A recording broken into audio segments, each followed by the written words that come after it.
अपना सब क्या पढ़ने वाले आज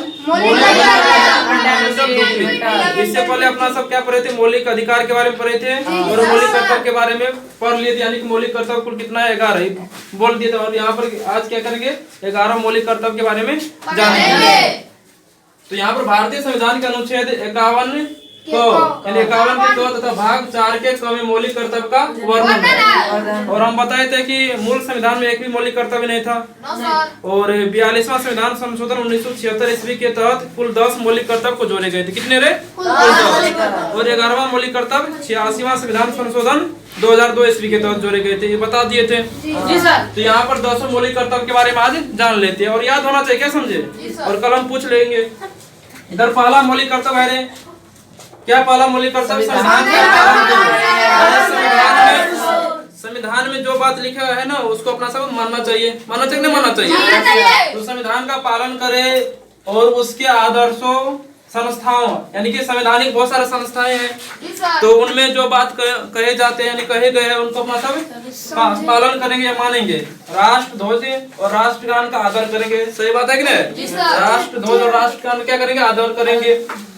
दूसरा है स्वतंत्रता के लिए हमारे राष्ट्रीय आंदोलन को प्रेरित करने वाले उच्च आदर्शों को हृदय में संजोए रखेंगे। यानी जो अपना सब भारतीय स्वतंत्रता संग्राम में जो अहम भूमिका निभाए थे उसको अपना सब आदर्श करते नहीं करते, उनके विचार को हृदय में संजोए रखेंगे और उनका पालन करेंगे। क्या करेंगे? भारत की प्रभुता, एकता और अखंडता की रक्षा करेंगे।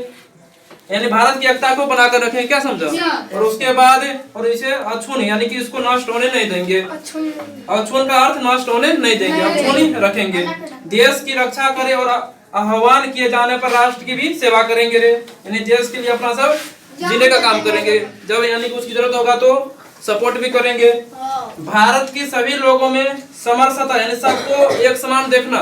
समरसता का अर्थ होता है, समरसता का अर्थ सबको अपना खुद के समान देखना, उसको समरसता बोलते हैं। भारत के सभी लोगों में समरसता और समान का भाईचारा, भ्रातृत्व का अर्थ क्या होता है? भाईचारा की भावना का निर्माण करे, जो धर्म, भाषा और प्रदेश या वर्ग पर आधारित सभी भेदभाव से क्या हो, स्वतंत्र हो यानी परे हो। यानी इस सब का धर्म अपना से भेदभाव किसी के साथ नहीं कर सकते हैं। ऐसी प्रथा की त्याग करे जो स्त्रियों के समान के विरुद्ध है। जो यानी जो ऐसी प्रथा जो स्त्रियों को निम्न दिखाता है यानी कि नीचा दिखाता है, वैसी प्रथा को अपना सब क्या करेंगे? त्याग करेंगे। वैसे प्रथा को नहीं अपनाएंगे। और हमारी सामाजिक संस्कृति की गौरवशाली परंपरा का महत्व को अपना सब समझेंगे। जो हमारा संस्कृति है उसको भी समझेंगे, गौरवशाली परंपरा का महत्व समझे और उसका परिरक्षण और उसको बचा कर भी रखेंगे।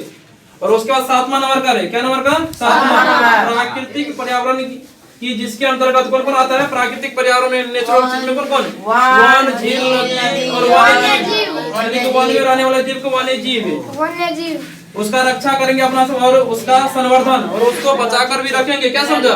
तथा प्राणी मात्र के प्रति दया भाव की भावना रखेंगे। कोई भी जीव है ना उसके प्रति क्या करेंगे? दया भाव की भावना रखना चाहिए। तो 7वां नंबर का मौलिक कर्तव्य है ही। इसको 8वां नंबर का वैज्ञानिक दृष्टिकोण, मानववाद और ज्ञानार्जन तथा सुधार की भावना का विकास करेंगे। यानी वैज्ञानिक दृष्टिकोण होना चाहिए। इन्हें पुराना कोई बहुत सारा प्रथा है, जैसे बिल्ली रास्ता काट दिया तो आगे नहीं जाएंगे, आज क्या यात्रा के खराब हो गया, ये सब वैज्ञानिक दृष्टिकोण नहीं होगा। तो वैज्ञानिक तरीका को अपना सब क्या अपनाएंगे। तो यहाँ क्या है? वैज्ञानिक दृष्टिकोण को अपनाएंगे, मानववाद और ज्ञानार्जन तथा सुधार की भावना का विकास करेंगे। यानी ज्ञान अर्जित करने के लिए बहुत सारा चीज अपना सबको करना चाहिए। सार्वजनिक संपत्ति को सुरक्षित रखेंगे। जो सरकारी संपत्तियां है, सार्वजनिक संपत्ति, उसको क्या करेंगे? सुरक्षित रखेंगे। और हिंसा मतलब मारपीट से ही दूर रहेंगे। ये सब अपना सबको कर्तव्य होना चाहिए। 10वां नंबर व्यक्तिगत और सामूहिक गतिविधियों के सभी क्षेत्रों में उत्कर्ष की ओर बढ़ने का निरंतर, सतत का अर्थ क्या होता है? निरंतर प्रयास करेंगे। यानी व्यक्तिगत और सामूहिक गतिविधियों में कोई काम अपना से व्यक्तिगत यानी अकेला भी करते हैं, बहुत सारा काम सामूहिक रूप से भी करते हैं। तो सभी क्षेत्रों में उत्कर्ष की ओर यानी ऊपर उठने की ओर प्रयास करेंगे। इन्हें नीचे गिरने का, किसी को पैर पकड़ नीचे गिराएंगे तो अपना खुद भी गिर जाएंगे। क्या समझा? तो दूसरे को ऊपर उठाने का प्रयास करेंगे, खुद भी ऊपर उठेंगे रे। तो उत्कर्ष की ओर बढ़ने का सतत यानी कि निरंतर प्रयास करेंगे। और 11वां नंबर तो बता दिए थे, माता पिता का कर्तव्य है कि 6 से 14 वर्ष के बच्चे के लिए शिक्षा का व्यवस्था करवाए। किसका कर्तव्य होना चाहिए? माता पिता का कर्तव्य होना चाहिए। और इसको बाद में जोड़ा गया था 86वां संविधान संशोधन 2002 ईस्वी के तहत। और कल जो सुना देगा ना पूरा 11 का 11 रुपए का इनाम है उसके लिए। क्या समझा? जी सर। चलो।